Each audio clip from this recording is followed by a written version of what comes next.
ஆண்டவரும் இரட்சகருமான இயேசு கிறிஸ்துவின் ஈடு இணையற்ற நாமத்தில் அன்றன்றுள்ள அப்பம் வாசகர்களுக்கு எங்கள் அன்பின் வாழ்த்துக்கள். 2026 ஆண்டு மே மாதம் 13ஆம் தேதி புதன்கிழமைக்குரிய தின தியானம். இன்றைய தலைப்பு யூதாவின் சிங்கம். வெளிப்படுத்தின விசேஷம் 5:5 சொல்லுகிறது, இதோ யூதா கோத்திரத்து சிங்கமும் தாவீதின் வேருமானவர் புஸ்தகத்தை திறக்கவும் அதன் 7 முத்திரைகளையும் உடைக்கவும் ஜெயம் கொண்டிருக்கிறார். வேதத்திலே 3 கூட்டத்தார் சிங்கத்திற்கு ஒப்பானவர்களாக வர்ணிக்கப்படுவதை பார்க்கிறோம். முதலாவது யூதா கோத்திரத்து சிங்கமாகிய இயேசு கிறிஸ்து. வெளிப்படுத்தின விசேஷம் 5:5. இரண்டாவது நீதிமான்கள்.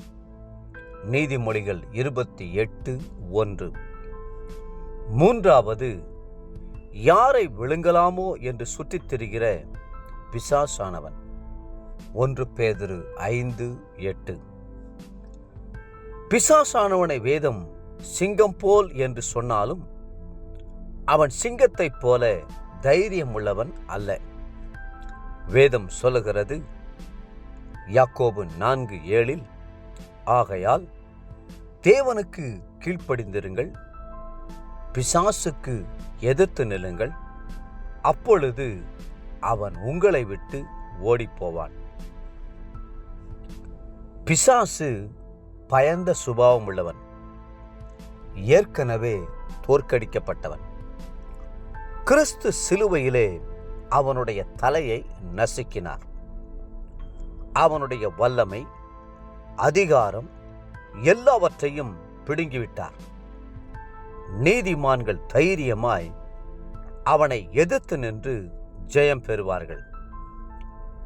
அவன் பிரச்சனைகளை கொண்டு வரும்போது நாம் அவனை எதிர்த்து நிற்க வேண்டும். போராட்டங்கள் வரும்போதும் எதிர்ப்பு பெருகும் போதும் சோர்ந்து விடக்கூடாது. ஆபத்து காலத்திலே நாம் சோர்ந்து விடுவோமானால் நாம் பெலன் குன்றியவர்களாய் இருப்போம். சிலர் பல்லி, கரப்பான் போன்றவற்றிற்கு பயப்படுவார்கள். நீங்கள் சுண்டலி அல்ல. சுண்டலிதான் அங்கும் இங்கும் பயந்து ஓடி ஒளிந்து கொள்ளும். நீங்கள் சிங்கங்கள். யூதா கோத்திரத்து ராஜா சிங்காசனத்தின் உங்கள் அருகில் வீற்றிருக்கிறார். தைரியமும் ஊக்கமுமான ஜெபமும் உங்களை பலப்படுத்தக்கூடியவை. வியாதிகளிலேயே பெரிய வியாதி பயம் என்கிற வியாதிதான்.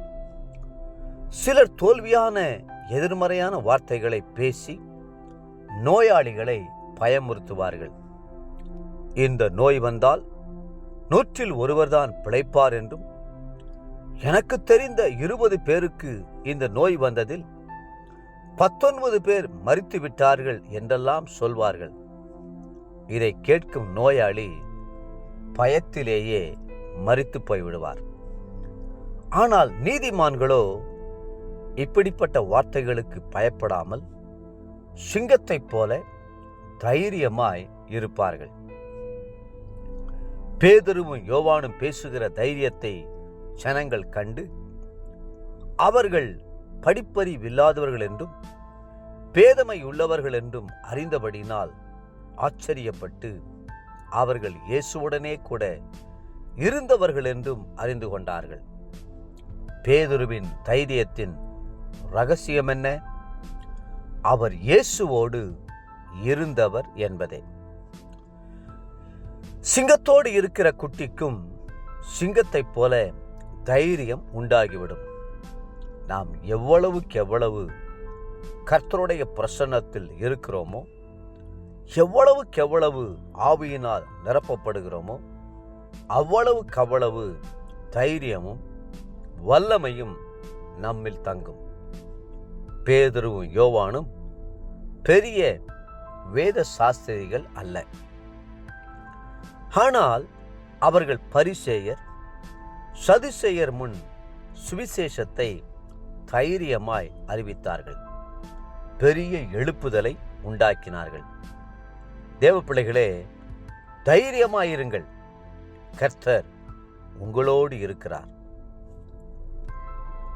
இன்றைய நினைவிற்கு 138 சங்கீதம் 3 நான் கூப்பிட்ட நாளிலே எனக்கு மறு உத்தரவு அருளினீர். என் ஆத்துமாவிலே பலன் தந்து என்னை தைரியப்படுத்தினீர்.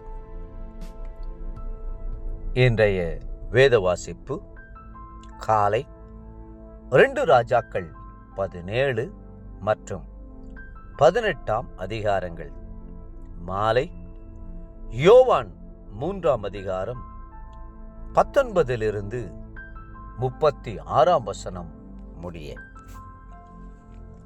அன்புக்குரிய அன்றதுள்ள வாசகர்களே, மீண்டும் உங்களை வாழ்த்துகிறோம்.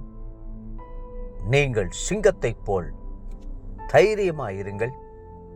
கர்த்தராமே உங்களை ஆசீர்வதித்து மென்மேலும் உயர்த்துவாராக. ஆமென்.